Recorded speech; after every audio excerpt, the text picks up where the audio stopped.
প্রিয় শিক্ষার্থী, আশা করি তোমরা প্রত্যেকে ভালো রয়েছো। আজকের যে বিষয়টা নিয়ে আলোচনা করব সেটা ষষ্ঠ শ্রেণীর ইভিএস এনভায়রনমেন্টাল সায়েন্স। এতে সাজেশন স্বরূপ 2026 অর্থাৎ তোমাদের এই প্রথম পার্বিক মূল্যায়নে যে সমস্ত প্রশ্ন 2 নম্বরের জন্য ভেরি ইম্পর্টেন্ট, সেই সমস্ত প্রশ্নগুলোই আমি আলোচনা করছি এবং এগুলো তোমরা দেখে যেও। পরীক্ষায় আশা রাখছি এখান থেকে কমন প্রশ্ন তোমরা পাবে। তার আগে বলবো, এখনও তোমরা যারা চ্যানেলটিকে সাবস্ক্রাইব করো না, অবশ্যই করে সাবস্ক্রাইব করে দিও এবং পাশে থাকা বেল আইকনটি ক্লিক করে রেখো, যাতে এমন ভিডিও দেওয়া মাত্র তোমাদের কাছে নোটিফিকেশন সবার আগে পৌঁছে যায়।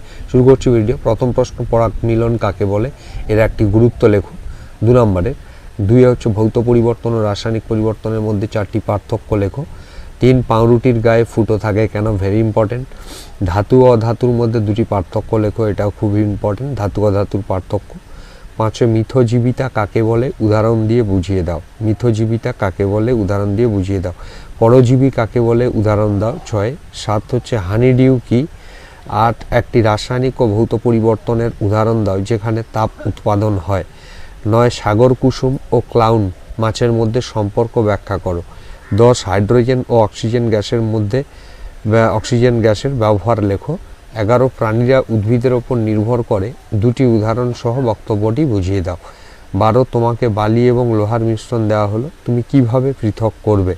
এবং 13 নম্বর প্রশ্ন, ধাতু কাকে বলে? একটি তরল ধাতুর নাম লেখো। এই 13টা প্রশ্ন একটু তোমরা ভালো করে আলাদাভাবে তৈরি করো উত্তর সহ। আশা রাখছি এখান থেকে প্রশ্ন তোমরা 6টা কমন পেয়ে যাবে।